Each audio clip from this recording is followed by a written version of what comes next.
got to go in a little cabin, and there's 3 guys in this cabin. It does not fit 3 freaking guys. It barely fits 2. So we're talking small, and you don't want 3 guys in there with wet and in the Bahamas, and there's nowhere to go. So it would fucking suck. So, but luckily I've never been rained on at night. We've been rained on, but only during the day, and who cares? You get wet anyway. You're in the water. So many fucking cool stories with that. But these are the guys. This is how I know them. Yeah, I was just thinking. Yeah, we go over there, and this last trip, when we had this group chat, that's what I was talking about, the group chat. So, these 2 guys, I've been on 2 trips with these 3 guys, the same group of people, and it's so much fun. It's just a lot of work, but you get a lot of fish. Well, we got a lot of fish one time. We got a decent amount of fish another time. It's a lot, but it's not like crushed. The one year with the way I caught that big ass grouper was fucking huge. That was cool. That was really cool that year. What else? So we just hang out. I was talking about working all day. So you get up, you make breakfast, and one of us makes breakfast, and the other people clean. That's just kind of, you don't talk about it. You just do it. Everyone's helping with everything. And sometimes you got to tell people, hey, chop chop, help out. And we talk to each other like real people. We because if someone's not pulling their weight, and they normally do, but they're freaking tired. I mean, you're working every day for 5 days, working all day long, because it's like a work trip, but it's a fun fucking work trip, because it's like awesome. You're in nature, and you're collecting fish. It's like hunter gatherer. It's like really fucking fun, but it's hard work. It's like literally you're working all the time, and that's what people don't get. These aren't fishing trips where you're just lounging. If you really want to get fish, if you really want to have a good time back to like self-sustained on your own, like a real legit experience like that, because you can go and you go to hotels and you take a boat and you the captain takes you out and they have a mate on the boat and they do all the hard stuff for you. Like, that's one type of trip, and I love those trips. Those are freaking awesome, because those are just all fun, and those are just like, whoa, you don't give a shit. But when you're doing everything yourself, like, that's a lot of work. Like, those guys that work on those boats work hard. Like, they have to do it for a living, but it's so weird. Like, they have to do it for a living. They probably hate it, but I love it, and I would probably hate it if I did it for a living, and that's so strange. And I wouldn't hate it if I did it for a living, but I'd be like, I wouldn't love it like I do, because it's not overly every day, because that's a hard job. So I'll talk about that too. So whatchamacallit, it's all work. You fish all day, you go in the water, it's good work. You're drinking beers, you're cooking lunch, you can do, we do all kinds of things on the boat. We do paella. We do paella with fish out there, and they cook it on the side of the boat with a little propane tank, and it's like super camping. And then we fish all day, and then we fish at night, and then we fish, and then we clean, and then we fish, and then we clean, and then we clean. What I mean, you got to fillet all the fish, you got to process all the fish. And there's freaking sometimes the barracuda, and they're stinky, and the other fish are just hard to clean because they're slimy, and the boat's fucking rocking, and you're using really sharp knives. These are freaking razor blade knives, and everyone's using razor blade knives, and you fucking got to sit up with the coolers and the buckets. You're sitting on buckets, and this is like old school, like cleaning fish, and the boat's rocking, and you're just processing. You could be processing for 2 hours, like fish, and this is 3 people working hard, and then you cut all the fish off, and then they're all bloody and whatever. You got to get some of you take the skin off, some of you don't. Just depends on the fish, depends on how you want to cook it. Some of you just gut, and some of you cut their whatever. There's different fish require different types of processing, and it's just, if you knew, like, if you're into that world, this is one of the fishing trips, I'm pretty into that world, so I kind of I'm always a guy working.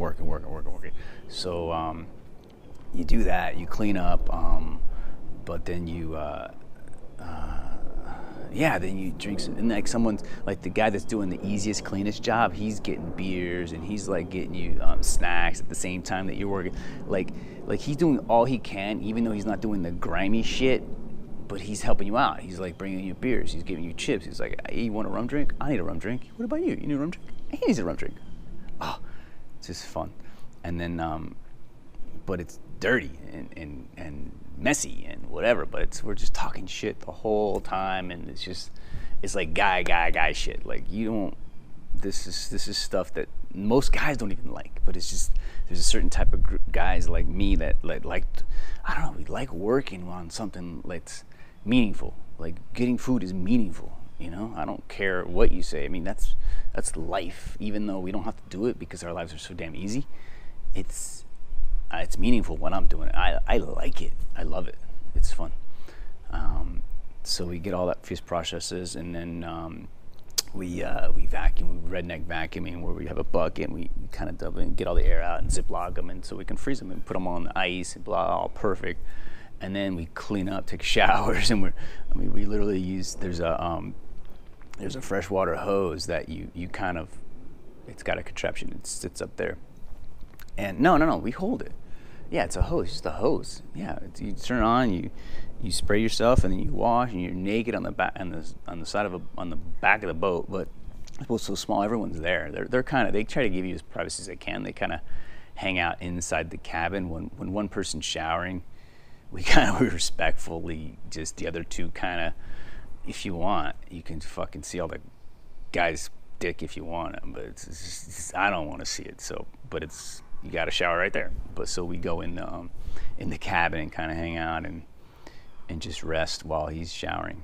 So yeah, they shower and all that, and then finally you're done, you're ready for bed. And sometimes it's like midnight, and you're getting up when the sun comes up, literally. So, and you work like literally from sun up to sundown to later to midnight. You're working on this fishing trip. So sometimes it's a lot of work, but you get to catch fish all day. That's fun, man. Catching fish is I don't know what about it, but fishing is not as fun, where you're just sitting there with rods and there's ocean. It's pretty awesome, and it's better than a lot of things, but it's not that fun.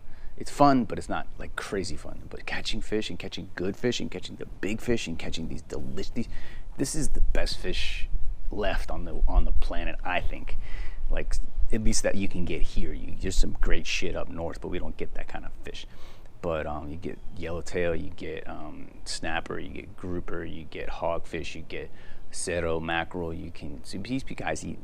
They get amberjack. They get everything you can catch there, and it's all legal, and it's all the right way to do it, and we're all having to follow the right rules, and we have the right permits, and it's just fun.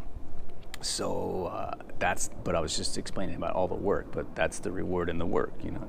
It's yin and yang. It's this is Jordan Peterson. He talks about on the border of chaos and order, and that's what fishing is. Sometimes you're spearfishing, like literally you're holding your breath, and you're going down, and you're going down. I mean, when that grouper was kind of shallow, but I've gone down 55 feet and underwater and shot this, what was it that I lost? It was a grouper, some type of grouper. I don't know what it was. I mean, I think it was I don't know if it was a Nassau. It was a black or some other group. I don't know, tiger or black or gag or whatever. They have them all there. There was one of those. I don't remember, because really deep. I think maybe it was Nassau, because you're allowed to get Nassaus over there.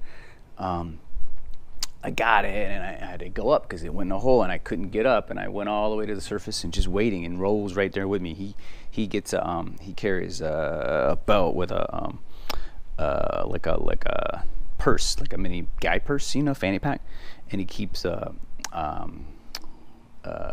single shot thing you can put on the end of your spear tip so that it explodes. It's like a power head. That's what they call it. It's basically a bullet, 357 Magnum that they put nail polish around the seal so that the water doesn't get in. It's going to work 100% of the time, every time. And it's called the power head, and you put it on top of your spear. But that's when sharks, and there were sharks in the water, and they were circling that thing, the grouper that I'd shot, and I could steer my thing there, and it goddamn shark got into the rocks where the grouper was, but it was in the wrong. It was really, the grouper was here, and the thing's like dozing in here, but the smell must have been going that way, probably the currents or something, because it was in the wrong spot. But I guess that just shows you how they hunt. They hunt with the smell more until they get really close, I guess. And then he finally got it, and it just got in his mouth, and he's swimming away really slow. This like eerie big. It's probably 11-foot monster shark. I think it was a bull shark, but it was kind of like a younger bull shark, but 11 foot. So it will still kill you and eat you and not have a problem with it. But it wasn't one of those big like buses, that get kind of intimidating. And it swam off, and I was like, I was just watching the grouper in his mouth and the spear hanging out. It's just swimming slowly away. It's just like eerily pristine. It was really cool to see. But then I'm paying attention to that, and Raul, like I told you, he didn't have his power head on him, but he had another big bull, like a 9-foot, but a fat 9-foot bull had come up, like right at the surface.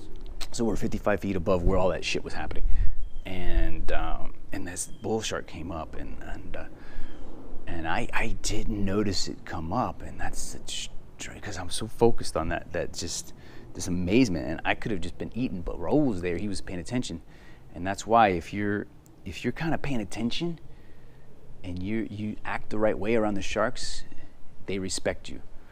But and the way they hunt animals, I guess, prey. They come up from behind them. They come up when you're not watching. They're seeing if you're paying attention or not. They can't really hide because you're in the freaking water. But sometimes you get focused on one thing, like I was, and then he'll just come up behind you. Hey, I'm right here. It's like, wow. Or they'll bite you, and that's how they can. That's happened to me before. They come take my fish because. Sorry. So then that happened. We've had big old tiger sharks come up. They just come up with humans. They don't come up aggressive. They're just curious. Like they don't know if they can eat you or not. I think, but they know. Like some of them have learned humans because you're closer to humans, and there's a lot of spear fishermen. They know hang out with these spear fishermen because it just so happens when they're around, I get dead fish and I take them from them, and we just have to. They kill them, but I eat them. They learn how you hunt, and they take advantage of how you hunt. So if you go in other places where there's less people, they haven't learned humans yet. So that's why I don't like to go. You can't really go too much around the port of West End anymore. It's just too many people. That's not too many people. There's people go. But if you want to get the really pristine stuff, the real stuff, the stuff that hasn't been disturbed too much by humans, you have to go further away because the sharks around there. They get up into a big pain in the butt. If they see you in the water, they just follow you the whole time. They've learned humans are food, and they learned humans we can eat. Like they're gonna back up eventually. Like we're scared of them, but they're scared of us too. They've figured out humans. They know their boundaries to humans, and so they try you. They'll come up. They'll nip at your damn fins sometimes. Like they'll harass you. It's bad, and so I don't like to fish there. Sometimes.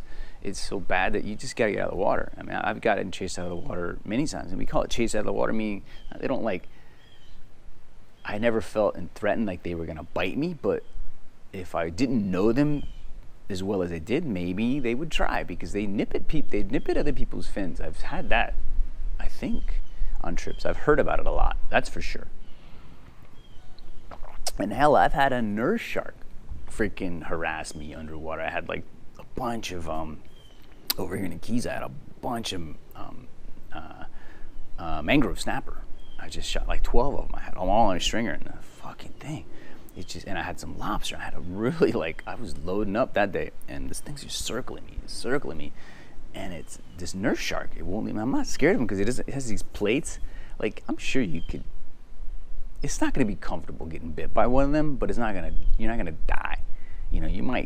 It might lose a finger because it crushes it or something, but it doesn't have the teeth. It's just got these plates, these rough, like rocky plates. And so those damn things, it was coming after my food. It was, jabbing at my spear, but it's got these thick freaking dinosaur skin. I was jabbing it, it wouldn't leave me alone. I finally had to leave. But these other sharks, these killers, these reef sharks, but they're not really killers, but they've bit plenty of people, that's for sure. They don't normally do it, but they will bite you. These other sharks, they're freaking killers. So one time there's a nurse shark, another time a nurse shark freaking harassed me. We're swimming here in Fort Lauderdale, and me and Paul and Jody were on this dive, and this nurse shark is swimming along around us, and we're like, damn thing, it won't leave us alone. It's one of these sharks that's learned people, and it just follows them. So, because it's learned spear fishermen, I swim along. I swim along. We come back. I haven't seen it in a while. I get a mutton snapper. You know, the little dot in the back. It was good. About that. They're about that fat, probably. It's a good, freaking excellent fish. You feed that fresh, oh my god, it's amazing. So that thing, so I didn't see it. I always, when I catch a fish, I always look around, and then I put it away. I mean, oh, the hawk's out today. Look at that freaking thing. It's hunting. I love watching that. The hawk's right there hunting. You probably can't see it. I'm not gonna try. It's never gonna happen. There he is. I love watching that thing hunt. Oh, yeah, I think the other birds are gonna harass him. Gonna chase him away. Yeah, he's done. So, yeah, the other birds chase the hawk away. I like watching all the animals. So, so I was swimming back with the mutton snappers, fine, and all of a sudden, I feel boom, yanked down, and I was like, fuck. I was like, you're swimming, you're close. I'm about this, like, there's the ground, there's the bottom of the ocean. We're probably 60 feet, 50 to 60 feet, I don't know. I'm probably this high off the bottom, like scanning the area, looking for fish, looking for more fish to get. And all of a sudden, boom, it pulls down. Like, look down, there's a shark. But it takes me like a good half a second to realize it's a nurse shark and not gonna kill me. But in that half a second, you can get pretty freaking terrified. So I was like, ah! And then I was like, and then it yanks again, and it pulls the fish and my stringer off of my belt, and starts swimming away. And Jody sees what's going on, and I'll tell you that later. And he stabs he has a spear gun. He jabs the spear gun between the rock and in the loop of the stringer, and the fish goes bah bah bah, and it just swims. No, it just only one time. He just bah, it just swims away. And I look, and there's just zero meat left. Like, literally, it's clean, and it's just a skull. That's it left. But my stringer's there, and luckily I use a split ring, like a keychain ring, but a big one. Luckily I used that, and it pulled open. Thank God, because otherwise it would have kept yanking, and I could have gotten hurt, or I don't know, something bad could have happened. I don't know what could happen when you're 60 feet down. You got all this shit on. If something breaks or whatever, you could die. So I'm glad it broke off, and then we got it. But I learned that they were freaking laughing. They saw the whole thing. I don't know if they saw it swimming up on me, but they saw it grab the fish, and they were just laughing because they knew I wasn't gonna get hurt. But they thought it was freaking funny that this nurse shark just took that freaking fish right from my belt. And ever since then, that day, I no longer have my stringer on my belt. This is life lessons. Listen, if you're a spear fisherman and you're used to keeping your stringer on your belt, I would highly suggest moving it to your wrist, so that, because if your belt and a shark comes and bites you because they want that fish, and they're trying to get the fish, but they bite you by mistake instead, because they're not after you. Well, they would eat you, but they've learned that we're dangerous, so they don't want to fuck with us. So you don't want to keep those fish there, because that's super dangerous. That's where the shark's going, of course. So I ever since that day, I've seen another guy have, only one time, I don't know, I usually see him on the belt. Like, no one's doing, like, not many people put the stringer on the gun, so I just attached the stringer to the gun with just tie straps, like zip ties. These for like electrical work. These plastic things. You zip, so that if it happens again, it's gonna break off immediately, and it's not as tight as that deer, because that thing really pulled on me, and it's gonna break off and just go away. But it's tight enough that the fish that I've captured is never gonna get off. Like, zero chance, because I've already shot it. I already made sure it's dead enough. It's not gonna pull me away, because I've shot big grouper, but nothing. But once you shoot them, you got control. Once you got control, once you establish control, they fight a lot. They try to get control back, but you're bigger than them, even though they're pretty fucking big. Like those big fish, you gotta hold on, and you gotta kind of come up, and you gotta get to the surface, and people gotta help you, unless you've killed it. That's why you wanna make sure when it's off of you that you can control it when you bring it to you. So that's why I'm just not gonna break these things, the straps. So that's why if you're a spear fisherman, put the damn stringer on the spear gun, on the butt of the spear gun, so that if a shark does come and you don't notice it, because it's possible. I mean, you shouldn't play possible because you're with buddies, but it could happen. So it happened to me, and we're not super careful, but we know generally what we're doing. We're kind of, we're on that border between chaos and order I was talking about. That's why it's fun. That's why I'm talking about the stories, because that's where the meaning is. That's what Jordan Peterson talks about, meaning. That's where the best things in life that I do, the funnest things, the things that I remember, the experiences, they're on that border between chaos and order. Like you're doing everything you can, but fuck, chaos. That shark could come up and take your shit and it can kill you, literally. And that shark got that grouper. The other sharks come up, and I wasn't paying attention, and that's why you are the chaos, and you are the border of the chaos and order with your buddies. So it's just that's where this meaning is, and I kind of get it. You kind of can seek out those things. You can't be too reckless. You can't go too chaos, because as I'm on the border of chaos and order, but bad things can happen. Like I could die. Like at any one of these times, I could have been bit, but I have been just on that border enough, I guess, to where I've been fortunate. But you know what?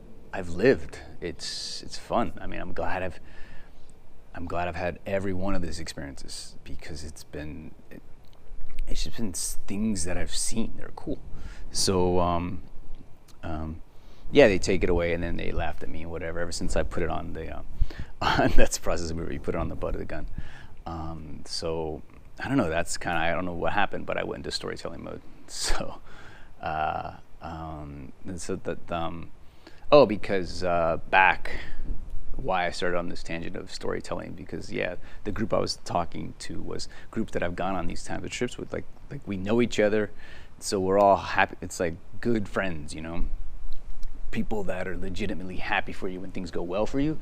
And they feel for you, and they want to help you when things are going poor for you, and you've gone through war. We don't got wars because it's not nearly as dramatic, but we've gone through kind of like these experiences where you have to rely on each other, and that's powerful. So these are the type of guys you want to share stuff with, that are good people. Like Chris is a super good guy. He's working on his own project too, and I told Chris in one of his messages, hey, anytime you need help on that sensor controller, dude, I've got your back. I'm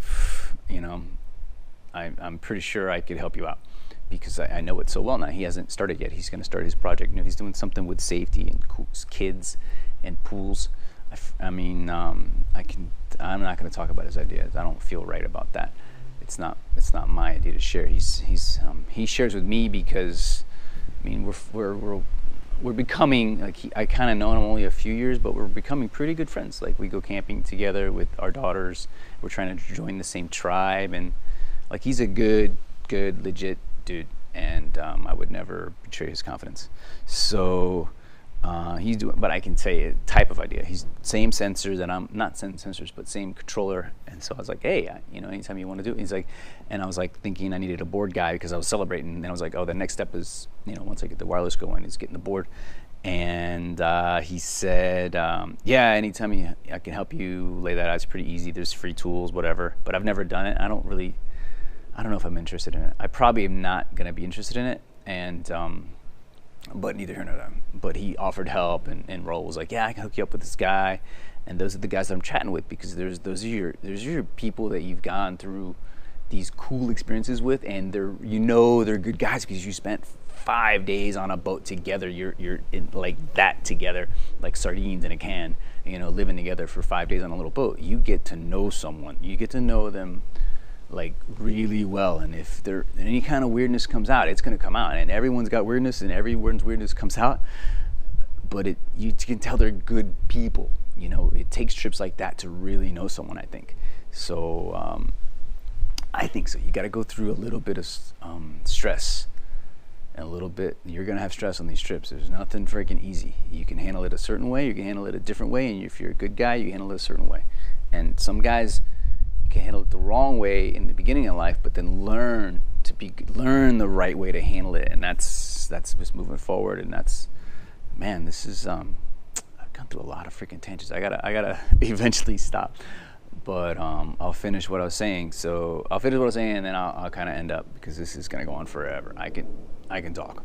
So oh yeah, how I know Raul, and talking about a board, and then I said it was crushed because it didn't work. I said that, yeah, it didn't work, it didn't fit. I told Chris last night, I was like, but I'll do it. He's like, oh no, it's not gonna work. It's like, no, I can still do it in the main MCU. I'm good. He's like, and he didn't really reply, but that's kind of it. That's where I ended.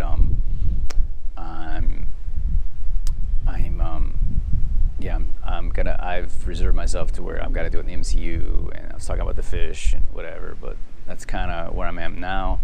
I talked to my wife, who's going to do the marketing, all that stuff. She's going to hire the dance teacher. We talked about yesterday as well. So this is just more in the business, and I'll stop going on tangents, but I'll talk about the details of, well, I kind of had to tell that story because those are